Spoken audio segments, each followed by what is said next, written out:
um jornalista que tem se dedicado bastante no apuramento e na investigação desses casos que têm sido supostamente protagonizados por este Esquadrão da Morte. Frei, é normal que em Angola tenhamos grupos que são sustentados por instituições do Estado a praticarem atos criminosos, atos bárbaros como assassinar pessoas? Olha, a experiência na história da humanidade ensina o seguinte: nos locais, nos contextos de elevada corrupção, onde há muita corrupção, um dos organismos mais corruptos geralmente é a polícia. A polícia é o órgão do Estado que é sempre útil, muito importante, muito próximo das pessoas, mas que está no dia a dia ativo, não é como, por exemplo, as Forças Armadas, né, que têm atividades mais para a guerra. Então, onde existe corrupção e criminalidade, e portanto não existe controle, normalmente a polícia também é corrupta e criminosa. Ok? Normalmente a polícia é corrupta e criminosa. No nosso país, nós temos elevadíssimos índices de corrupção, temos situação da própria polícia, em que, vamos dizer, a situação salarial dos polícias. Os polícias são muitos e muitos são miseráveis. Okay? Muitos polícias são miseráveis, são mesmo pobres. E a causa da violência urbana, que é um tema de estudo a nível de sociologia, está muito associada aos espaços de exclusão. Está muito associada tanto ao espaço de exclusão socioeconômica, porque, por exemplo, uma pessoa pobre num contexto urbano, portanto, está excluída, é uma exclusão socioeconômica, está excluída. Os bairros miseráveis das nossas cidades também são espaços de exclusão. E é daí onde nasce a violência. Portanto, um agente da polícia tem acesso à arma. Nós vimos, não no passado muito distante, mas todo mundo sabe disso, que muitos bandidos, né, tinham armas e depois, se faz a investigação, aquela arma foi fornecida por algum agente da polícia. Ou então, sempre assim. Eu quero aqui recordar, eu vivi no Rangel, aqui na paróquia de Nossa Senhora de Fátima, e tem o bairro do Rangel, onde chegou a surgir um dos maiores grupos criminosos, né, os chamados Dibbles. Eu conhecia aqueles miúdos, os Dibbles.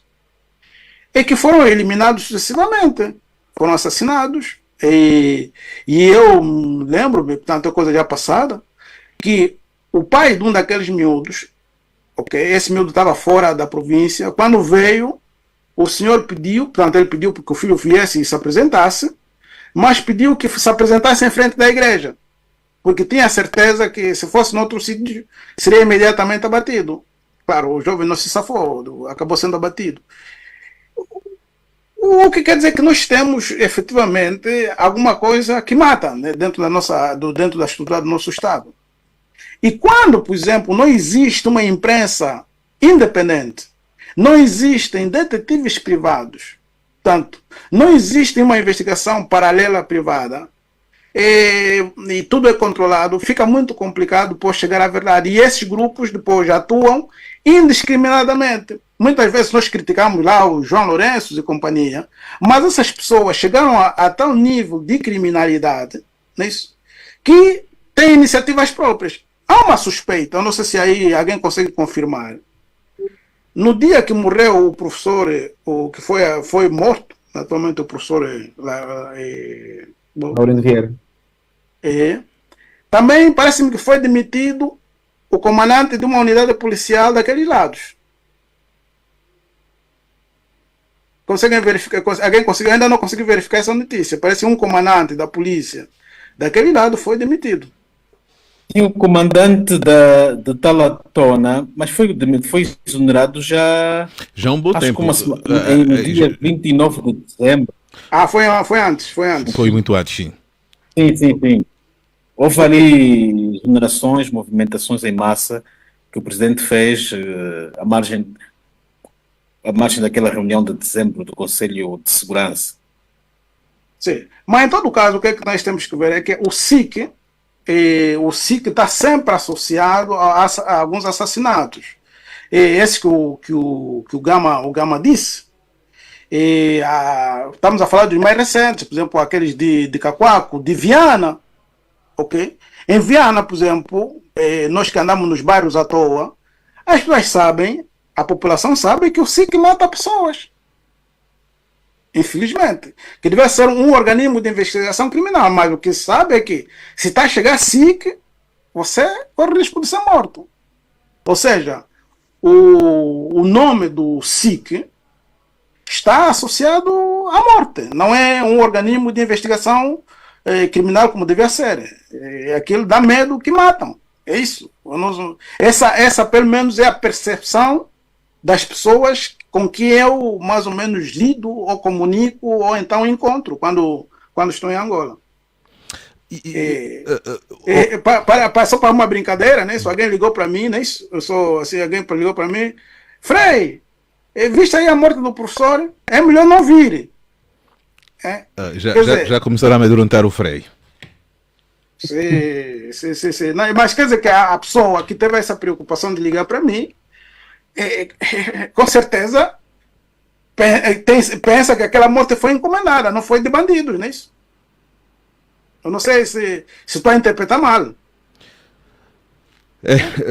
Fica aqui de facto uma reflexão. Essa questão dos esquadrões ou do Esquadrão da Morte tem maior atuação aqui na capital do país. O mesmo acontece, ou como é que é a realidade da província do Kwanza Sul, Nelson Custódio? Olha, nós não temos esse fenômeno de um modo geral aqui na província do Kwanza Sul, no sentido de que há elementos notadamente conhecidos dentro do SIC, do Serviço de Investigação Criminal, que diante de uma situação grosseira de criminalidade, às vezes que foge do controle, e esses grupos agem então com o objetivo de exterminar supostos criminosos, no sentido de não serem levados à justiça e assim por diante, né? Não temos esse fenômeno. Agora, o que temos aqui é um estado crescente de impunidade, de violência, né? Os homicídios também são crescentes aqui a nível da província do Kwanza Sul. Olha, no último mês de dezembro, por exemplo, aqui mesmo na capital da província, um funcionário afeto ao Ministério da Educação foi assassinado, né? E tanto isso é o que nós temos aqui.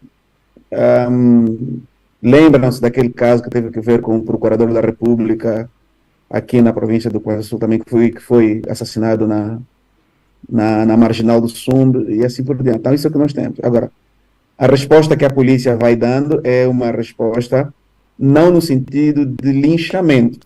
Portanto, não temos isso aqui. Agora, temos assim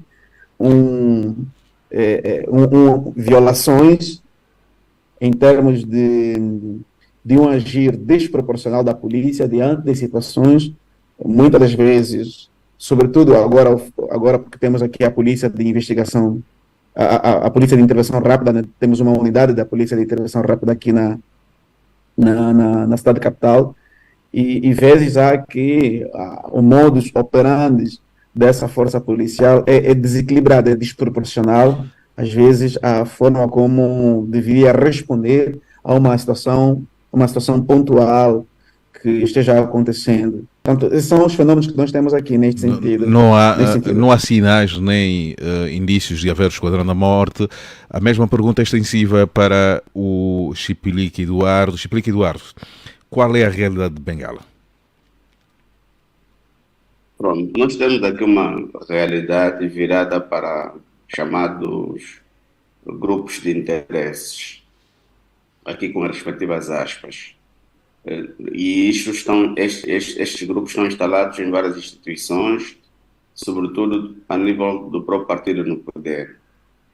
Normalmente, a questão que cria muita polêmica são aquelas mortes ou assassinatos na via pública, mas aqui existem outros fenômenos, como a questão do envenenamento, como a questão do feitiço, que permitem com que mas todos o feitiço, aqueles... explica, o feitiço existe?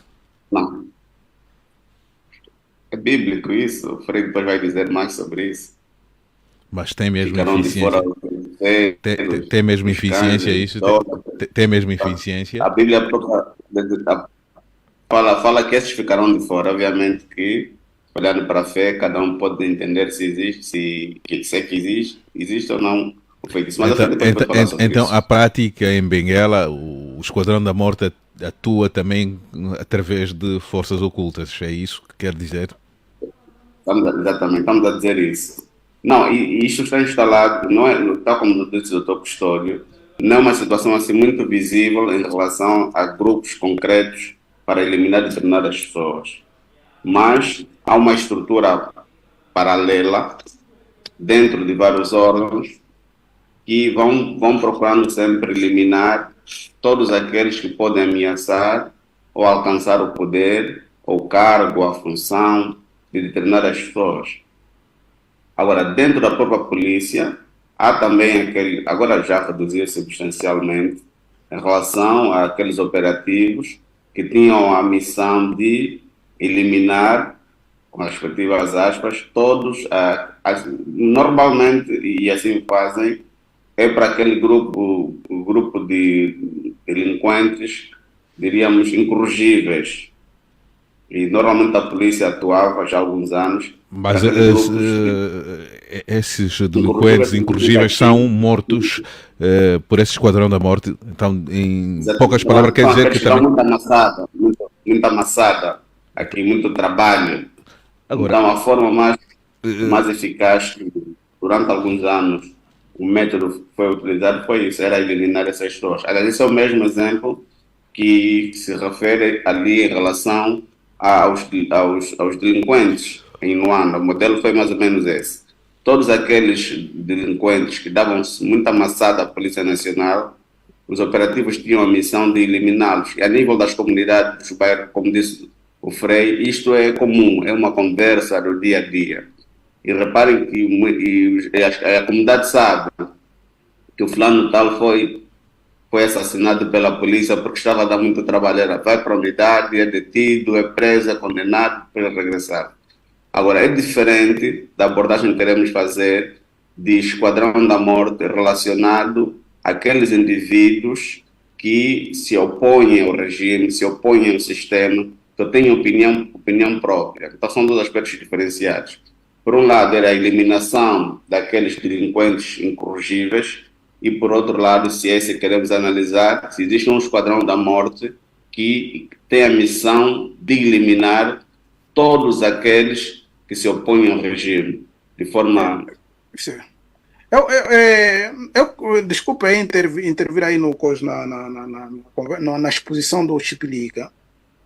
Eu preocupo-me bastante essa mentalidade leve de matar pessoas.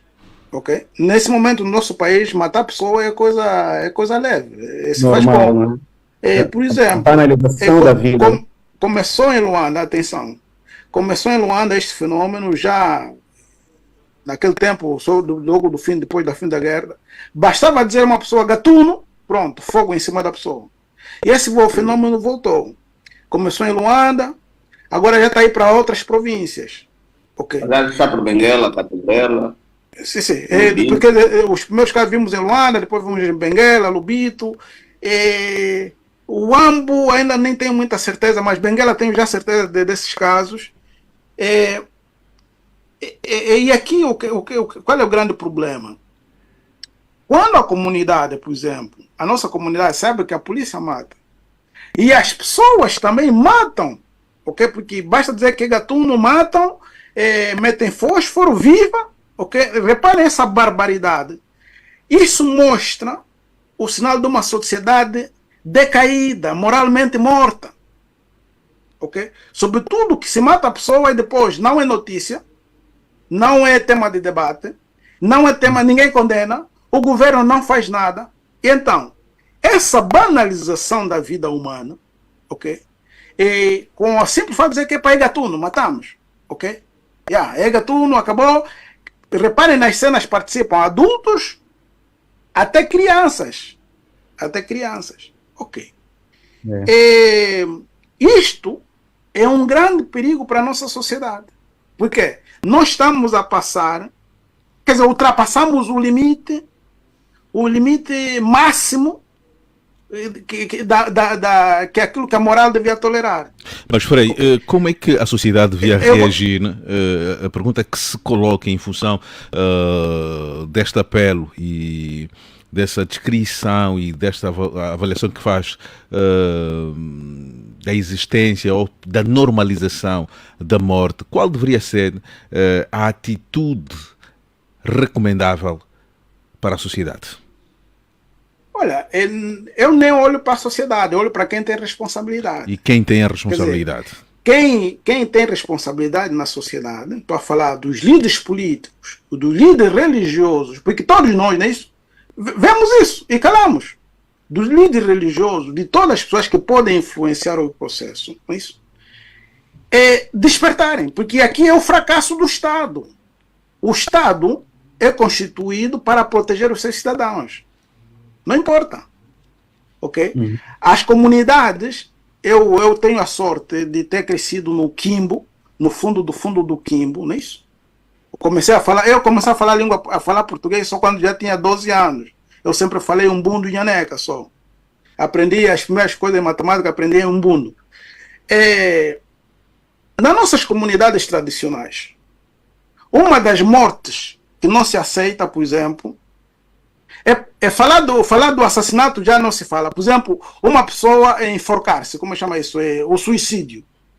Se numa mata, ok? Eu falo isso tanto para os umbundos como para os mumuilas que eu conheço, não é isso? Se num lugar alguém se enforca, aquele lugar é maldito, não se pode pôr pé lá. Inclusive, de forma tradicional, digo, eu não falo do ponto de vista religioso, não é isso? Uma pessoa que se enforca não vai com os antepassados. Aquele vive vagabundo na floresta. Ok? Não vai com os antepassados. Nem também vai com os maus.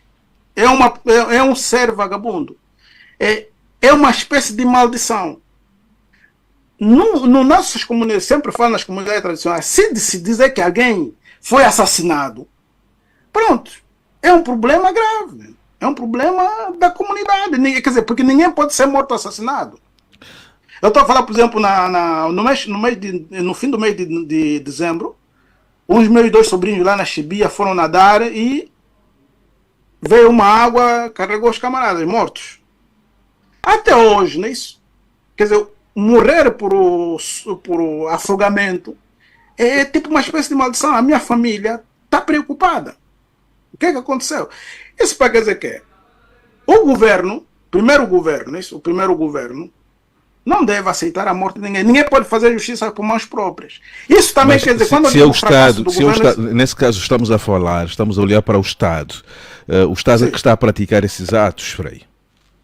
Não, mas exatamente isso. Quer dizer que o Estado, como o Estado, faliu. Nós estamos nesse momento, eventualmente, numa estrutura em que existem grupos de delinquentes que não constituam o Estado, porque o Estado tem que ter a existência e o sentido do Estado é proteger os seus cidadãos. Senão não é Estado.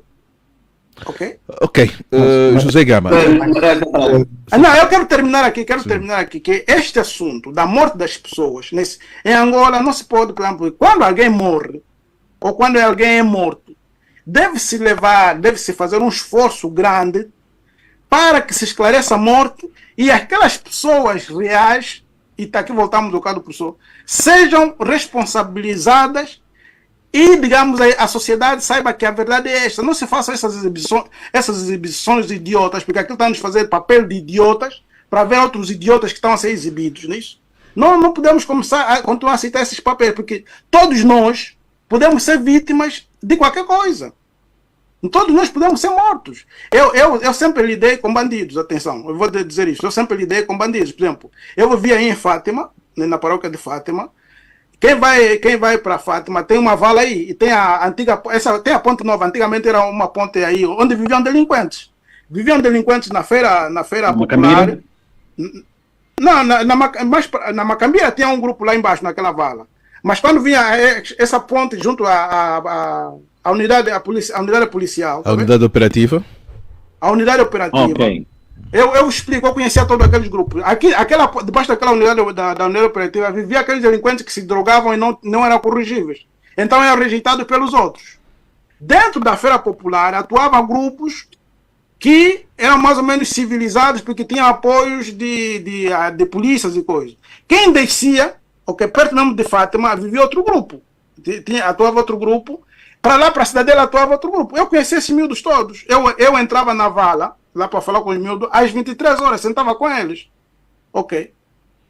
Uma vez eu fui assaltado por eles mesmos. Eu vinha da universidade, eu normalmente às sextas-feiras vinha a pé da Católica, lá no Palanca, a correção desses, tal como sublinhou o Chiplica, e existem criminosos que são considerados incorrigíveis, são altamente perigosos, a solução não seria também pagar pela mesma moeda? Não. A pena de morte, matar não funciona, não resolve. Não resolve. Não resolve. A violência, chama violência, esse é o princípio, vai ser. Portanto, quer dizer que a sociedade não está a funcionar, o Estado não está a funcionar, porque, por exemplo, esses miúdos são apanhados, né? Eles deviam ser apanhados, tudo bem, colocados num centro de reeducação. Centro de reeducação não é meter numa cadeia onde as condições humanas são piores que lá no bairro de exclusão de onde ele vive, onde ele se torna pior na cadeia. Seriam jovens que deviam ser presos, levados nos espaços onde eles possam produzir até pagar pela própria pena. Por exemplo, se ele roubou um carro, a tua pena, por exemplo, não é dito, por exemplo, que nós no mundo temos que continuar a colocar as pessoas sempre nas grades. Ok? Não são produtivas, porque se nós vemos a população... Há outras alternativas de reeducar. Mas nesse momento, termino, estou a monopolizar um pouco. Estou a monopolizar o discurso, mas quero dar um exemplo de Viana. Na cadeia de Viana, ao lado da cadeia de Viana, tem uma grande indústria de indústria têxtil lá, uma grande empresa, onde trabalham os presos. Porque, Horácio, a população prisional em Angola é a 80%, 60% jovem, meu. Devia haver uma forma de poder aproveitá-los. José Gama, volto a si. Como é que tem sido tratado, já que não podemos fechar os olhos a essa realidade, a existência desse esquadrão da morte? Como é que a estrutura política desse país tem reagido diante dessa prática que a todos os títulos é condenável e que é feita à margem daquilo que estabelece a lei? Como é que o poder político tem reagido a isso? Bom, se nós fazermos aqui um histórico, essas execuções, sobretudo as de caráter ou pendor político, começaram desde 1991.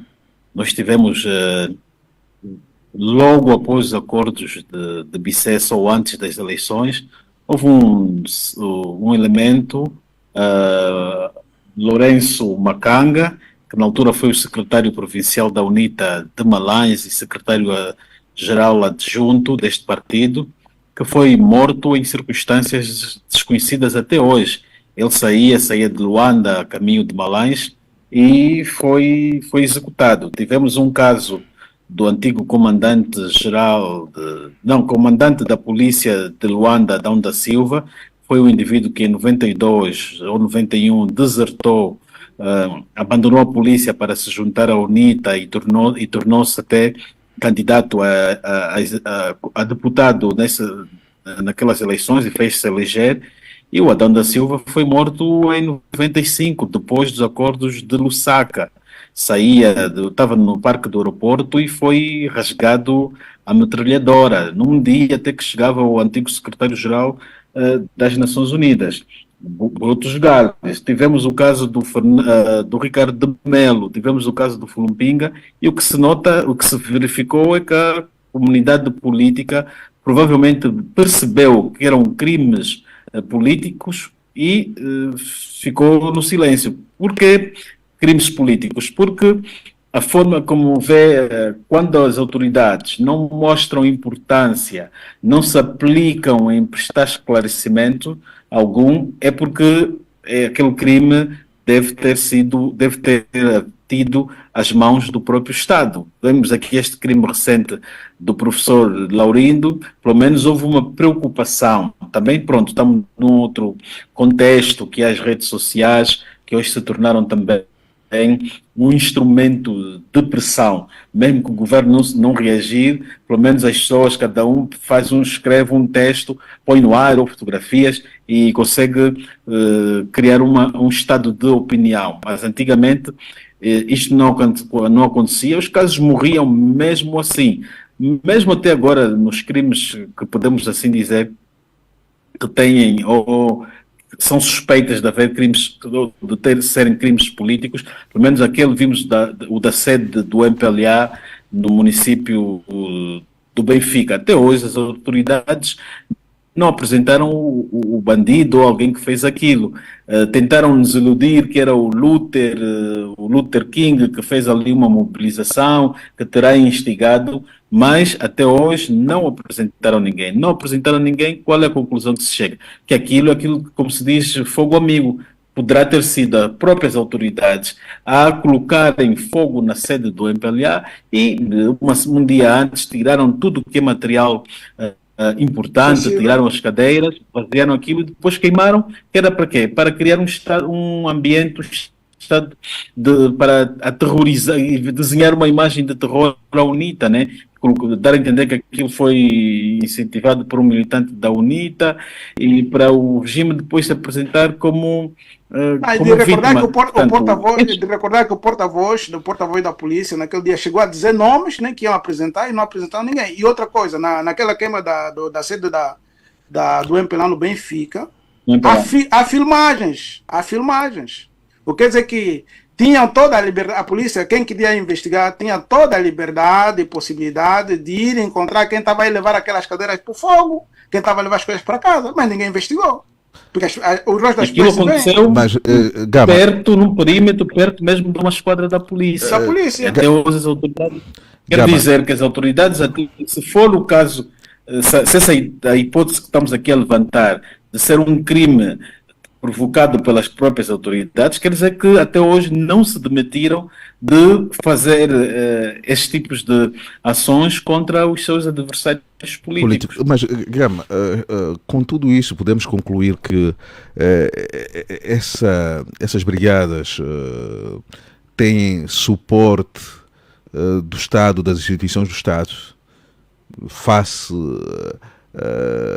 aquilo que tem sido a ausência da responsabilização e da identificação de pessoas que compõem esses grupos. Porque não é por falta de denúncia, há muitas denúncias sobre esses grupos, mas em contrapartida há pouca identificação de pessoas, são quase desconhecidos os indivíduos que pertencem a esses esquadrões da morte, detidos e levados à barra, levados a julgamento e condenados. Ora, se o Estado é uma pessoa de bem, isso não faz parte. Então as instituições, as instituições do Estado formalmente é uma pessoa de bem. Órgãos paralelos, isso é outra questão. Mas eu expliquei, isso não é crime. Isso não é crime. Essa falta de responsabilização não estará a servir de suporte para para chegar à conclusão de que há efetivamente o interesse de se proteger esses grupos, ou Chiplica. Mas essa pergunta era feita para o Gama, mas o Chiplica pode responder.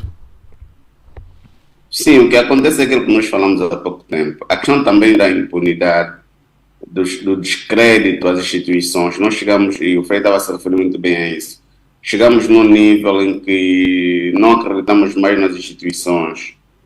Portanto, parece que tudo o que falam é falso, é mentira, e não é o que nós desejamos. Por quê? Porque durante muito tempo adotou-se um modelo que era muito eficaz, que tudo o que as instituições e os governantes falavam era verdade. Só para dar um exemplo. O Sr. Presidente se referiu à questão dos turistas, sobre as estradas e etc, etc. E virou meme. Porque olhando para o discurso, para a maneira como hoje as pessoas evoluíram com as limitações impostas no setor da educação e da própria qualidade, mas as pessoas evoluíram a um ponto de que qualquer coisa que as autoridades falam, dizem ou fazem, vão escrutinar. As próprias autoridades é que estão à margem da evolução, com as respectivas aspas, do povo. Portanto, ainda não perceberam que, em determinadas situações, os seus discursos não servem para nada. E esta questão da impunidade, a questão de que os órgãos não funcionam, as pessoas perderam credibilidade. Então, por que levar esse suspeito à esquadra quando daqui a dias vai sair? Então, usam... Então explica, faz sentido a existência desse esquadrão que vai fazendo essa limpeza. Aqui passa a expressão, a limpeza. Felizmente é isso que podemos dizer. Então faz sentido. A Deve ter esse anarquia suporte. resulta... Deve ter esse Não, suporte institucional. Horácio, se me permite uma coisa, muitos desses aqui são fanáticos, pessoas, quer dizer, no fundo, quando você está num estado, num contexto de alta anarquia, onde não tem governo, não é isso? Cada um faz o que apetece.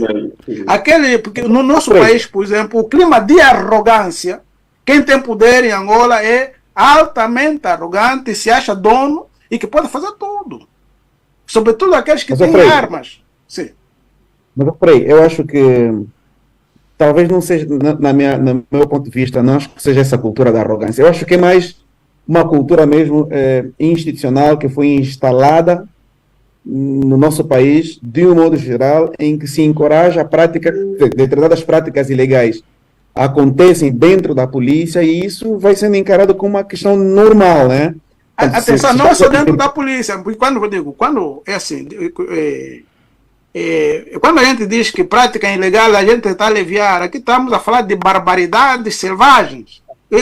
Uma ilegalidade é coisa leve. Agora, criminosos mesmo, né? São criminosos. Por exemplo, se você é pobre, né? Você é pobre, não vai ser arrogante como aqueles aí. Aqueles aí, por exemplo, agentes do SIC, ou suposto do SIC, eu só sei que em Angola parece que tudo é SIC, ou tudo é da UGP. Ele encontra um cidadão, por exemplo, que está a abastecer, e o cidadão eventualmente fez alguma coisa, ele não quer lhe dar prioridade. Ele pega na arma, sabes quem sou? Tá vendo? Sabes quem sou? Quem faz isso? Sim, mas isso é a tal da cultura institucional, né? Isso, por exemplo, que o Frei está dizendo. Não é institucional mesmo, isso aqui é anarquia. É onde é a instituição. Mas é o reino da impunidade, não é? É o reino da impunidade, né? Sim, é o reino da impunidade, né? O que significa dizer que... Tá, mano, quando você... Eu respeito muito você jurista nisso, mas quando você está na selva, o direito não serve. Okay? Aqui não é ilegalidade, impunidade, aqui se trata mesmo de barbaridade. Estamos numa sociedade bárbara, onde o próprio cidadão também queima pessoas sem pejo. Porque quando você vê que a sociedade comum está a queimar pessoa viva, nem isso, está a queimar pessoa viva, depois voltam a comer tranquilamente. Você está numa sociedade falida, está num estado falido, onde essa ilegalidade... Ou o que é que está a dizer isso? É ilegalidade ou instituição? Não existe instituição. Mas Frei, é assim. Há toda uma pressão por parte da sociedade em relação aos níveis elevados de criminalidade que nós temos. A solução que o Estado encontra qual é? E nós temos visto isso ano após ano. Não tem, o problema é que o problema é esse. Não tem Estado. Não tem Estado moderno. Não tem instituições. Porque se a sociedade queima um cidadão, ninguém é punido, ok? Eu concordo. Mas aí que Estado é que existe aí? O Estado existe Mas a pergunta, tanto do Dr. Custódio e Frei Angalo, a pergunta que eu faço, e cada um tem 30 segundos para responder, porque já estamos na fase decrescente do nosso programa, que saídas para esse cenário? Começo pela pessoa que fez a introdução, José Gama. Que soluções? Bom, primeiro, para nós combatermos, uma das formas de combater o crime em Angola é usar a receita chinesa, que é colocar câmaras em tudo o que é canto, nos principais centros e esquinas da cidade. Vão para as câmaras, meu. de Luanda, sobretudo onde acontecem as grandes casos de criminalidade. Nós temos aqui um exemplo, a África do Sul também vive esse problema de criminalidade. A única cidade que não se ouve muito falar de crimes é a cidade de Cape Town, porque Cape Town está toda ela repleta de câmaras montadas nas ruas. E Angola deve fazer isso. Angola tem algumas câmaras, mas parece-me que até agora elas não serem assim tão suficientes. Uma das receitas seria esta, e continuar com o programa de recolha também de armas, porque estamos a ver aqui todos os dias os bandidos a usarem armas. Alguns dizem que os próprios polícias e alguns elementos das Forças Armadas é que vendem e fornecem ou emprestam ou alugam armas aos próprios bandidos. Quer dizer que a fonte de criminalidade dos nossos marginais é a própria polícia que os combate. Portanto, precisamos de lançar um debate reunindo os especialistas, os sociólogos, sobretudo, os antropólogos, para estudar esse fenómeno da criminalidade no país, e também os juristas. Chipelica, soluções? Nós temos que refundar o Estado angolano e não podemos olhar aqui a criminalidade apenas aquela do pobre, porque temos que olhar aqui também para o crime organizado, aquela que belisca efetivamente as fundações do Estado, que mexe com toda a estrutura, sobretudo a questão do crime econômico. Portanto, as políticas públicas, muitas delas não avançam por causa desse grupo organizado. E não podemos olhar só para a questão lá embaixo, é preciso olhar lá em cima. Precisamos mesmo refundar o Estado angolano e criar as condições necessárias, primeiro, para a prevenção do crime. Enquanto não olharmos para a prevenção do crime, efetivamente não teremos os resultados desejados. O Gama se referiu, por exemplo, à questão da instalação de câmaras. Existem. O problema é que o sistema integrado não é eficaz por causa dos serviços complementares. Exemplo, a questão das emergências médicas, como é que funciona?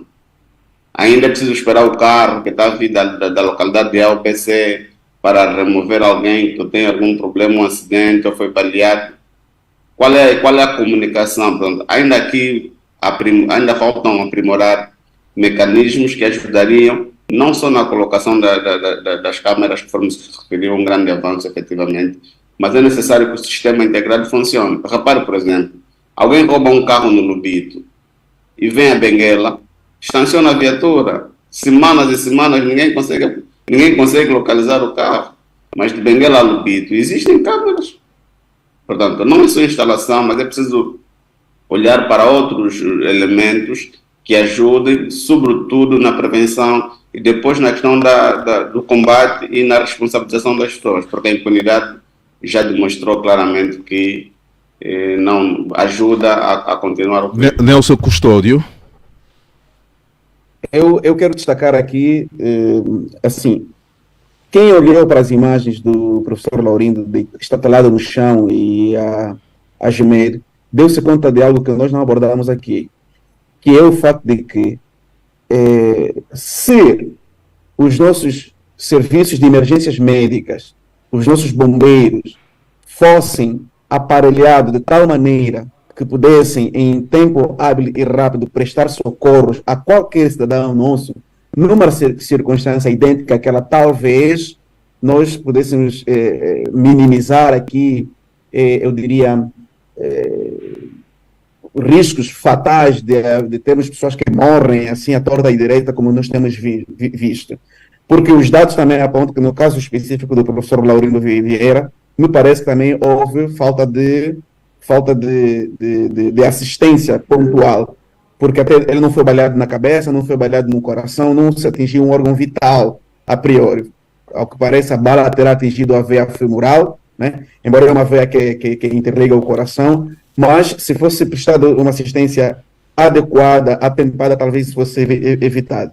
Com relação ao que o Gama falou, de colocar câmaras em todo lugar, Gama, eu tenho muita reticência em relação a isso.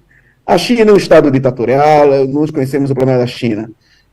Acho que isso também suscitaria... A China resolve os seus problemas. Corruptos de Angola foram fuzilados lá. Exatamente. Os chineses corruptos aí em China foram fuzilados. Exatamente. Então eu tomo muito cuidado, muita reticência em relação à intervenção excessiva do Estado na vida privada, né, na esfera privada, que é algo que nós talvez pudéssemos debater, que é algo que precisa não concordo muito que o Estado para resolver Então, problema, qual é a solução? Qual é a solução? Qual é a solução, o Dr. Nelson? Assim, eu acho que em poucas palavras. em primeiro lugar, passa pelas condições socioeconômicas do país. Maior parte das Mas pessoas aqui estamos a olhar para um crime que podemos dizer um crime de Estado. Como é que, se o Estado é que protagoniza essa cena, como é que passa em combater a pobreza? Porque aqui o Nelson está a ver numa perspectiva do crime comum. Estamos a falar esse crime que tem esse suporte das instituições do Estado. Neste caso, eu acho que nós temos que combater a cultura da impunidade institucional. Porque as pessoas cometem crimes em nome do Estado porque sabem que ninguém é punido, ninguém é responsabilidade. Então estamos a falar aqui que existe uma corrupção institucional. É preciso investigar, é preciso também investigar o SIC. Tem de se começar a investigar o SIC. Sem dúvida. Toda a polícia, isso eu falo do Brasil, eu falo de Portugal, existe uma corregedoria, que é um órgão dentro da polícia que tem a responsabilidade de investigar determinadas práticas que são cometidas por efetivos da própria polícia. Isso tem que existir em Angola também. Agora, basta só ter aí. Eu vou terminar. Eu vou terminar, Frei. Se me permite. Sim, eu vou terminar. Mas, Frei, o que é que quer dizer? Porque já temos apenas 2 minutos. No caso de Angola, a solução é simples. Aqui é preciso que esse governo seja demitido. Nós não podemos estar aqui a dar voltas. O problema de Angola é o governo do MPLA. Ok? Portanto, precisamos primeiro resolver o problema real. O problema real é o governo do MPLA, que devia ser demitido. Depois, fazer um projeto de nação onde participam todos. Quer dizer, demitir o governo do MPLA não quer dizer que não gostamos mais de ninguém do MPLA, não. São demitidos, depois sentamos todos a partir do mesmo nível, fazer um projeto de nação baseados em princípios éticos, claro. Aquele telefonema, quem me viu a receber o telefonema, dizem que a Isabel dos Santos nesse momento está a dar uma entrevista e disse que ela nasceu na Angola ganhava $50 mil por mês. Isso quer dizer, você, por exemplo, né, num país assim, com esse nível de desequilíbrio, okay, o problema é as telecâmaras, tudo isso são soluções tecnológicas onde existe um sistema de Estado que funciona. O problema é que nós não temos Estado. O Estado é o conjunto de organismos e a própria população. Quer dizer, nós temos o MPLA que vai na sua direção, a população que não sabe para onde está a ir, a oposição que não sabe para onde está a ir. Então não tem Estado nesse país. Estamos num estado de anarquia. Frei, eu vou terminar. Acabou por falar a questão da Isabel. Isabel agora já sabe de que crimes lhe são imputados pelo Ministério Público. Em poucas palavras, ela é vilã ou é vítima de um sistema que foi também, durante muito tempo, alimentado pelo seu pai? A resposta em relação a Isabel é simples.